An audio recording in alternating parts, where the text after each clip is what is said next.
Para quem não me conhece, pronto, eu sou o Tito Tavares, eu trabalho há 15 anos nesta área da gestão financeira.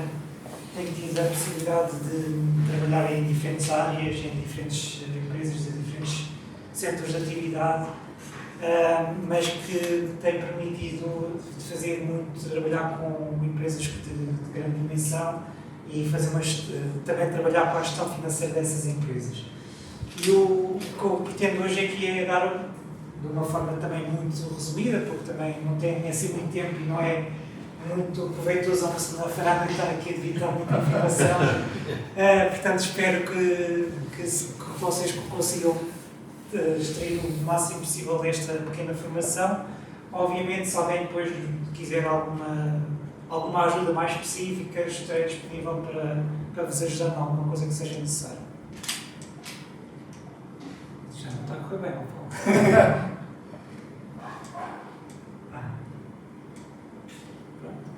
Tenho aqui alguns objetivos para esta sessão. A primeira é simplificar os conceitos financeiros, ou seja, sei que não é um tema, sobretudo para empreendedores, não é aquele tema mais interessante, as pessoas focam-se mais na parte do negócio, mas pronto, quero mostrar que não é aqui num bicho de 7 cabeças, mostrar o que realmente importa no dia-a-dia, ou seja, obviamente que dentro desta área financeira há dados que são mais importantes e mais reveladores do que outros.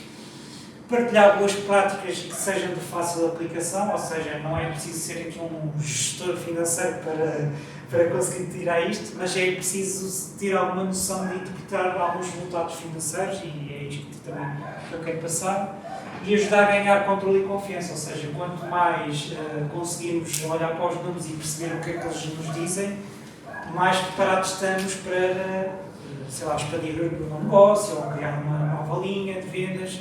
Portanto, dar um passo em frente, por assim dizer. Porquê é que as finanças importam? Importam por várias razões, há alguns mas que eu vou deixar aqui, evitam surpresas, acima de tudo, porque lá está, se nós não olharmos para os números, pode acontecer um dia olharmos para as nossas contas das nossas empresas e virmos ali algum desfalque, alguma situação que pode ser muito prejudicial, portanto, é importante haver este controle regular, este acompanhamento regular. Mostram também se o negócio é sustentável, se é rentável, ou seja, é importante perceber, através dos mapas financeiros que vamos vendo, demonstração de resultados, balanço, se o negócio tem a capacidade de gerar riqueza ou se, por outro lado, como se costuma dizer, se estamos a trabalhar para aquecer.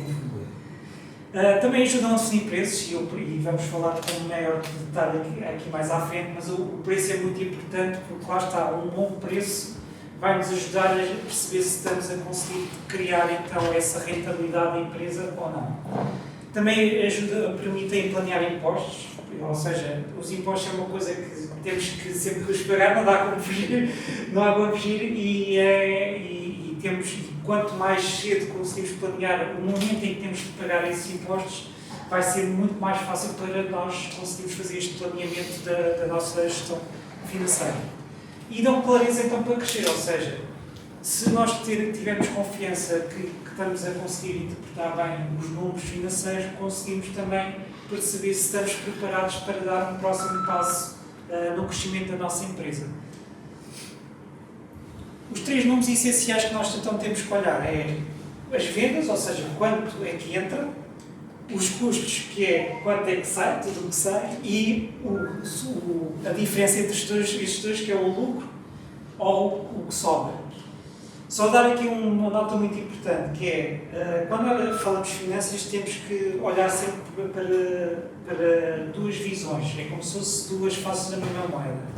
Há a visão contabilística, que é tudo o que eu coloco em despesas e tudo o que são as minhas receitas e que são registadas contabilisticamente, isso é uma visão, e depois há a visão mais financeira, que tem a ver com a nossa tesouraria. Perceber quando é que entra e quanto é que sai, ou seja, tudo o que são os nossos recebimentos e tudo o que são os nossos pagamentos, porque, embora sejam muito semelhantes, não são a mesma coisa e têm espaços temporais diferentes. Eu depois, mais à frente, também vou dar aqui alguns exemplos, mas é importante perceber estas 2 diferenças porque há empresas que conseguem ter bons resultados financeiros, em termos de lucro e em termos de margens, mas depois têm alguns déficits de tesouraria. E isso muitas vezes é o que faz com que algumas empresas sejam um bocado iludidas pelos resultados contabilísticos e não olham tanto para a parte financeira. Pronto, aqui um exemplo comum, lá está, na parte na tal visão contabilística, faço um negócio, tenho 1000 euros de receita, tive 700 euros de custo, portanto vou ter 300 euros de lucro. No entanto, muitos negócios podem fechar com lucro, mas não entra dinheiro. Um exemplo disso, eu posso hoje em dia fechar um negócio que foi efetuado neste período, portanto em junho, mas imaginem que foi negociado com o meu cliente ele pagar-me só daqui a 60 dias. Eu, contabilisticamente, vou registrar esta venda agora, mas a verdade é que o dinheiro não entrou. E, portanto, isto às vezes é que é preciso fazer esta gestão muito bem feita. Ou seja, como eu pus ali, o lucro é o que está no papel ou no Excel e o dinheiro é o que entra na conta. Da mesma forma que nós, quando somos nós clientes e temos os nossos fornecedores, tentamos também renegociar o melhor possível as condições de pagamento. Pronto, lá está aqui o exemplo que eu estava a dar. Portanto, para além dos mapas de contabilística que eu estava a dizer, a demonstração de resultados e o balanço, o fluxo de caixa é um mapa muito importante, porque é o que nos ajuda a perceber então como é que nós fazemos esta gestão de tesouraria. Ou seja, o que é que importa é saber o timing, quando entra o dinheiro que temos a receber dos nossos clientes, quando é que sai o dinheiro que temos dos pagamentos, dos nossos compromissos, do Estado, a banca, se tivermos dívida bancária, os salários aos nossos colaboradores, rendas. Portanto, é preciso perceber essa questão. E, portanto, isto tudo é para identificarmos quanto dinheiro é que vamos ter, não só ao final do período, mas nos próximos períodos. Lá está, ter esta noção é muito importante porque é o que nos vai ajudar a planear algumas decisões que nós podemos tomar. Porque hoje em dia nós até podemos ter uma posição boa, mas imaginem que nos próximos 3 a 6 meses vamos fazer uma série de investimentos até para ajudar a crescer a empresa. Temos que perceber que se vamos ter liquidez para pagar estes investimentos. Boas práticas que podemos fazer para fazer esta gestão do nosso fluxo de caixa. Fazer uma revisão, aqui eu puxo semanalmente, mas lá está, depende aqui um bocado também, porque cada empresa é uma empresa, depende do seu grau de maturidade, depende do setor em que está, depende das dificuldades ou não financeiras que pode ter, mas é importante ter uma revisão periódica deste mapa de fluxo de caixa, porque o fluxo de caixa é olhar também para o passado, olhar para o presente, mas olhar também para o futuro, porque é aí que nós vamos conseguir perceber também a tendência da nossa gestão de tesouraria. Como eu também já tinha referido, negociar prazos com os nossos fornecedores, com os nossos clientes. Agora, há aqui um tema muito importante.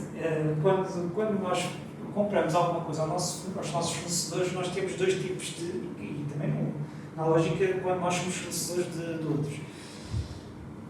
Mas quando nós compramos alguma coisa, alguma matéria-prima, no caso vendemos bens ou contratamos um serviço, nós temos 2 tipos de descontos. Temos um desconto de quantidade, ou seja, quando compramos um volume muito grande de algo, normalmente o nosso fornecedor dá-nos um desconto por esse volume, ou então um desconto por pagamento. Muitas vezes, ou seja, se eu pagar 100% daquele custo à cabeça, eles também nos dão um desconto.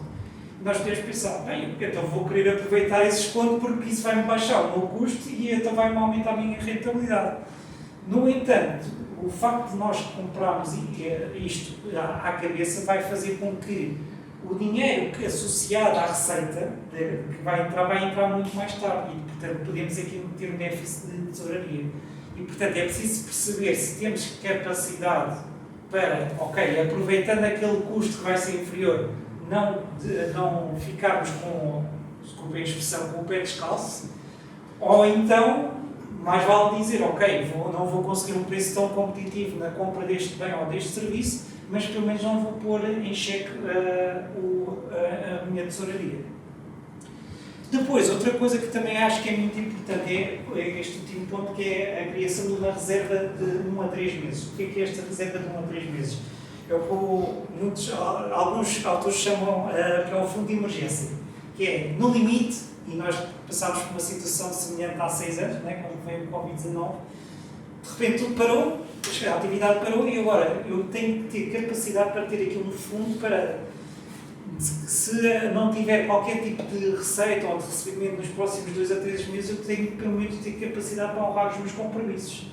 Lá está Estado, os salários dos meus empregados e, portanto, é importante termos noção qual é esse fundo que nós temos que ter, qual é o seu montante e perceber que, à medida que a empresa vai crescendo, que esse fundo também tem que crescer, porque, lá está, se temos uma base de custos muito grande, temos que conseguir ter essa capacidade. Muito importante também, então, como eu já tinha referido há pouco, como é que devemos definir preços? A definição de preços, há uma fórmula que é muito académica, que é, tenho que pegar nos meus custos todos, aplico uma margem, seja 10, 20, 30%, e isso vai ser o meu preço de venda. Obviamente que isto é muito limitativo, porque nós temos uma série de variáveis que também influenciam o nosso preço. O mais fácil, se calhar, de identificar é a concorrência. Por exemplo, se eu abrir uma pastelaria ali num bairro, onde já tenho mais 6 ou 7 pastelarias, a não ser como os meus bolos sejam realmente muito bons e as pessoas estejam dispostas a pagar mais por isso, eu não vou conseguir praticar um preço superior aos outros. Porque senão, passado um mês, tenho a loja vazia e não estou a ter vendas. Portanto, este preço é claro que esta é uma fórmula teórica, mas temos que olhar, e quando se faz um plano estratégico também tem-se perceber isso. É uma das coisas que nós vemos ok, qual é a concorrência que eu tenho quando vou implementar este negócio? E outra coisa que pode influenciar qual é o mercado que eu quero atingir. Quero ter um produto mais premium, que é para um setor de pessoas que têm um poder de compra superior. Ok, então vou conseguir pôr um preço mais alto. Se calhar em termos de volume, de quantidade de vendas, não vai ser assim tão significativo. Ou então, por outro lado, o contrário. Vou ter um produto muito low cost, ou um serviço low cost. Sei que a margem unitária vai ser reduzida, mas quero ter volume de negócio e, portanto, acredito que com a quantidade de volume de negócio que eu vou conseguir obter, vou conseguir compensar com a margem mais reduzida. E, claro, obviamente, quando uma pessoa está a começar um negócio, normalmente tenta pôr um preço mais atrativo para chamar o mercado, para captar o mercado. Ou seja, isto depende também, lá está, através do estágio em que nós temos os nossos negócios. Algumas perguntas-chave, então, que eu já falei aqui, portanto, quanto custa produzir, como é óbvio, quanto tempo demora, há alguns negócios que o tempo de produção pode demorar vários meses e tempo é dinheiro, portanto, obviamente que temos de ter isso em conta. Uma empresa tem um processo produtivo muito longo, a inflação vai acontecer todos os meses, não é só a da ano, e portanto tem-se de ter isso em conta quando se faz esta definição de preço. Quando se quer ganhar por hora, isto é muito usado em serviços em que nós temos um custo hora-homem por exemplo, os mecânicos têm um valor que é, olha, eu como mecânico tenho este custo por hora, aplico uma margem de 10 ou 20% e este é o preço que eu vou cobrar aos meus clientes. E se a margem cobre imprevistos, porque lá está, corre tudo bem e queremos que corra tudo bem, muito bem, mas obviamente que pode haver negócios em que os custos são superiores àquilo que estava previsto e, portanto, devemos ter uma margem suficientemente alta para cobrir esses imprevistos, para pelo menos, se a coisa mesmo correr muito mal, pelo menos não perdermos dinheiro. No limite, ficarmos ali a zeros. Definição de custos fixos e custos variáveis. Isto também é muito importante, porque quando estamos não só para a definição de preço, mas também para a análise dos nossos números, os custos fixos e os custos variáveis, eu acho que os números são autoexplicativos, não é preciso estar a explicar, mas no fundo os custos fixos, o que é que querem dizer? São aqueles custos que nós não depende da variação que vamos ter no nosso volume de vendas. Ou seja, há custos que, independentemente do que aconteça, como eu há bocado estava a dar como exemplo, no limite, se eu deixar de vender durante 2 ou 3 meses, há custos que eu vou continuar a ter. Portanto, por exemplo, se eu tiver uma loja ou um escritório, tenho uma renda que tenho que pagar, tenho que continuar a pagar os salários aos meus colaboradores, há seguros que também tenho que pagar, portanto, independentemente se eu vender muito ou pouco, estes custos vão estar lá sempre. Os custos variáveis, já que lá está, vão depender de maior ou menor quantidade de vendas. Matéria-prima, as comissões que a gente paga, sobretudo às equipas comerciais, custos de transporte, portanto, são estes custos que depois variam consoante a quantidade de vendas. Quando nós estamos a definir um preço, é muito importante fazer esta separação, porque, obviamente, os custos variáveis, esses têm que ser cobertos. Isso não há dúvidas. Os custos fixos podem ser, convém que também estejam cobertos, mas consoante, lá está, a estratégia se alguém estiver a começar, alguns produtos podem ser mais de low cost, portanto é normal que todos os custos fixos não sejam absorvidos, mas pelo volume consigam serem absorvidos. Portanto, os custos fixos são importantes, é importante ter esta lógica, mas para perceber que nem todos os custos fixos possam ser cobertos, mas que no total, num espaço temporal, pelo menos com o volume se consiga cobrir todos os custos, para no final desse período tenhamos lucro e não prejuízo, obviamente. Pronto, saber isto ajuda então à definição do preço, que é como já referi, fazer uma previsão também do lucro, perceber então que margem que eu vou ter, se vou ter uma margem mais alta, se vou ter uma margem mais baixa, e no limite, por exemplo, decidir se um trabalho compensa. Há alguns setores de atividade que, consoante o tipo de serviço, não compensa ou que a margem é tão reduzida, quando, por exemplo, estamos a negociar algum contrato com algum cliente que está a tentar negociar tanto o preço, há sempre um limite mínimo que a gente tem que pôr, que a gente diz, olha, eu aqui já estou a perder dinheiro.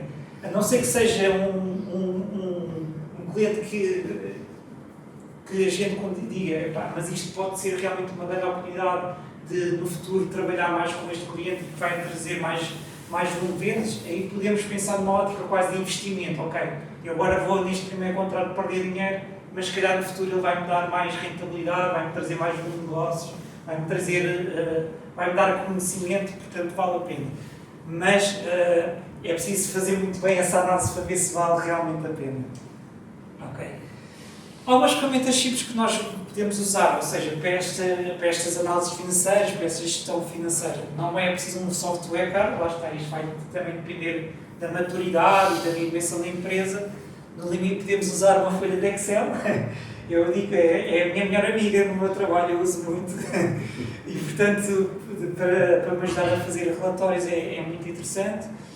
Há exemplos de faturação que já dão também alguns relatórios, ou seja, pelo menos dão a informação de tudo o que entra, através daquilo que nós faturamos, obviamente. Podemos também utilizar para a gestão da tesouraria, não quero entrar muito aqui na parte do Carlos, mas as próprias apps dos bancos também já nos dão hoje em dia relatórios incríveis, dão coisas fantásticas. Mesmo a nível pessoal, eu vejo a minha, tem muita coisa que se consegue tirar também de análise, onde é que eu gasto, que tipo de custos, de despesas que eu tenho, portanto acho que é muito bom. E uma outra ferramenta que nós podemos usar, não é bem uma ferramenta que, ou seja, a partir de um certo momento, quando o negócio já está a crescer e está a ficar mais complexo, e aqui eu estou a defender um bocado a minha classe laboral, por assim dizer, mas contratar um técnico, porque um analista financeiro acho que é muito importante, alguém porque lá está, não é os diretores que têm que olhar, focar nesta área, têm que focar em fazer negócio. Mas quando o negócio começa a aumentar, acho que contratar um recurso humano específico para esta área é muito importante e ajuda muito, porque lá está, depois também mais facilmente interpreta os resultados e passa as mensagens-chave depois para quem tem que tomar decisões. Pronto, tabelas essenciais que temos de ter, então, entradas, seja recebimentos, seja receitas, saídas, custos ou despesas e então a previsão do saldo de caixa que vamos ter. Alguns erros comuns que se fazem no meio deste processo todo, ou seja, lá está, não fazer um controle do fluxo de caixa, olhar mais só para a demonstração de resultados. Não estou a dizer que não é importante olhar para a demonstração de resultados para percebermos qual é o nosso lucro ou quais são as nossas margens, mas olhar também para o fluxo de tesouraria é muito, muito importante. Ter preços demasiado baixos pode ser um erro, lá está, dependendo das situações. Às vezes é preciso, para entrar em algum segmento, quando estamos no início, obviamente que eu percebo que é preciso, mas vai chegar uma altura que vamos ter que aumentar o preço, porque se continuamos com preços muito baixos, a não ser que a gente consiga ter custos muito baixos, não vai dar para conseguir ter rentabilidade. Misturar contas pessoais e das empresas, isto aqui é sempre aqui um tema um bocado sensível, ou seja, o correto é não fazer esta mistura, mas sabemos que, sobretudo para quem tem empresas unipessoais, às vezes colocam custos de particulares nas unipessoais para depois pagar menos de IRC, pronto. Portanto, teoricamente não se deve fazer, mas sabemos que nós os portugueses gostamos também de controlar sempre um bocadinho as coisas, dentro da lei, obviamente, nada fora da lei. Não planear impostos. Isto pode ser uma situação muito crítica, porque lá está, nós temos diferentes impostos que são pagos em diferentes alturas do ano. Ter este planeamento bem feito é muito importante porque, lá está, há 3 entidades que nós não podemos falhar. O Estado é uma delas, a banca é outra, se tivermos dívida ou há créditos com eles, e a outra entidade para mim são os colaboradores. Se nós falhamos com os nossos colaboradores, eles deixam de confiar em nós e isso é um grave problema. Crescer sem controle também, ou seja, aqui podem acontecer 2 coisas. Uma empresa está a crescer tanto e que depois a estrutura tem que ter uma estrutura para conseguir acompanhar esse volume, esse crescimento no volume de vendas, e às vezes há empresas que só estão focadas na parte da... Pagar livro e tinha que pedir livro. Exato. Mas é importante fazer esse planeamento também por causa destas coisas, por isso é que eu acho que referi algumas vezes. A parte do planeamento é mesmo importante por causa também disso, lá está. Nesse caso esse exemplo é muito gritante, não é? Porque lá está, duas semanas depois, estavas tu, se tivesses feito antes, isso não...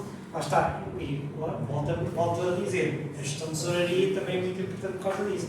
Se calhar até podia ser numa altura que não te davas também, não era muito viável comprar aquilo, porque se calhar estavas à espera de um recebimento.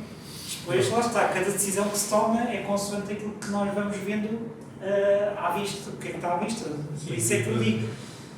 Eu acho que um planeamento da tesouraria a 3 meses nós conseguimos fazer com algum nível de detalhe. Mais do que isso, depois já é muito mais macro, uma visão mais macro. Mas em 1 a 3 meses é muito importante ter um detalhe, porque nós conseguimos saber. Porque normalmente os clientes ali não é mais do que 90 dias, dificilmente é, fornecedores também dificilmente mais do que 60, 90 dias, portanto, lá está, os 60, 90 dias é os 2, 3 meses, nós temos mais ou menos uma ideia do que é que vai acontecer em termos de recebimentos e pagamentos, portanto, é muito importante fazer esse planeamento.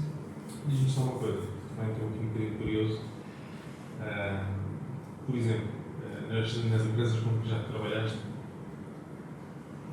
eu não sei se isto há alguma regra by the book, mas o que é que consideras ser mais saudável? A empresa ter liquidez financeira para fazer um negócio, por exemplo, comprar um estoque de matéria-prima que seja preciso e negociar e pagar, por exemplo, as faturas logo a pronto, ou gerir esse prazo de pagamento para ter a liquidez do lado dela e prever, por exemplo, um investimento que possa utilizar dentro desses prazos de pagamento. O que é mais sensato, o que é que pode ser mais benéfico ou mais saudável? Ou seja, onde é que estará menor o risco? Então, olha, vou pôr a outra variável aqui. Eu não queria entrar muito na parte do caso, mas agora vou entrar aqui só um bocadinho. Desculpa lá, cá está agora. Há uma decisão que se pode tomar e essa é muito importante. Imagina, eu tenho aqui, pegando o exemplo, eu tenho um fornecedor que se pagar a pronto, ele faz-me aqui um desconto que vai me trazer uma rentabilidade fantástica, vai me ajudar realmente. Só que eu vou pôr dinheiro do outro lado. E há um instrumento que é muito utilizado pelas empresas que é as contas calcionadas. Que é uma linha de crédito de curto prazo, porque eu para momentos muito pequenos de prazo, eu preciso daquele montante, vou lá recolher, claro que depois vou ter que pagar por isso, não é? Mas, para gestão de tesouraria, há muitas empresas que usam essas contas calcionadas.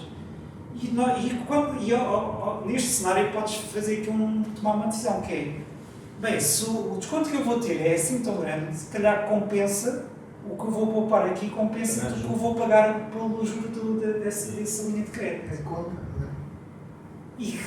E vai valer a pena. Portanto, isto não estou a responder diretamente à tua pergunta, eu sei, mas estou ainda a pôr outra variável, que é, ainda há este instrumento que, se bem aplicado e bem utilizado, é um instrumento super importante. Porque muitas vezes, como são prazos curtos, também não é como um crédito, como há crédito de habitação. Portanto, os juros também não são muito grandes. Claro, são juros que a banca aplica, mas que conseguem libertar de alguns condicionamentos de decisões que as empresas precisam ter. E lá está, podem pagar antecipadamente, podem comprar em maior valor, em maior quantidade e ter um desconto de quantidade. E, portanto, não respondendo diretamente à tua pergunta, é uma decisão que se tem que tomar porque não há uma resposta certa. Vai depender um bocado da conjuntura, daquilo que a empresa está a passar, de perceber realmente se, aproveitando aquele negócio, realmente traz mais rentabilidade ou se o desconto também não é assim tão grande e não vale a pena ter este risco. Há uma série de fatores que tem-se que pesar. Portanto, é difícil dar aqui uma resposta muito concreta, sinceramente. Eu só tenho a ideia que, por exemplo, fazemos um negócio e tem pagamento a 60 dias. O que acontece? Nós pensamos, ok, isto durante estes 60 dias, numa perspectiva normal, isto vai resultar, vai tudo. Só que depois lá está, o Covid vai trazer muitos medos e esse é um deles, porque se nós estamos a contar que vamos ter 2 meses que isto, eu em 2 meses consigo faturar e liquidar estes tratamentos, escuso de notar a desfalcar as aspas, só que depois há o risco que, e se de repente alguma coisa corre mal, eu além dos custos fixos ainda tenho o custo ou o investimento ou o compromisso que tive, que é mais um, e às vezes fico a pensar, não, então mas se eu fizer o contrário, se eu tentar ter um dinheiro do meu lado, ok, posso, pago. Mesmo que amanhã, por qualquer motivo, pare tudo, pelo menos aquele já não sei que não é mais um que, olha, tens aqui mais isto. Ou seja, e é um bocado aí, ou seja, parece que o risco, dá-me a sensação que o risco é sempre maior. Depende. Mas lá está, vai depender também lá está, como eu disse, do peso dos custos fixos. Se tu tiveres uma base de custos fixos baixa, tu podes arriscar mais nesse sentido. Porque lá estás no sentido de pagar mais à frente. É isso. Sim. Porque lá está, se tiveres a tal reserva financeira, uma base de custos fixos baixa, à partida podes assumir mais esse risco. Se a tua base de custos fixos é muito alta, é um bocadinho mais arriscado fazer isso, obviamente. Mas também é arriscado tu meteres logo o dinheiro do lado do fornecedor. Lá está, e é muito difícil dar uma resposta muito concreta por causa disso. É quase uma análise case by case. Não é? Bem, obrigado.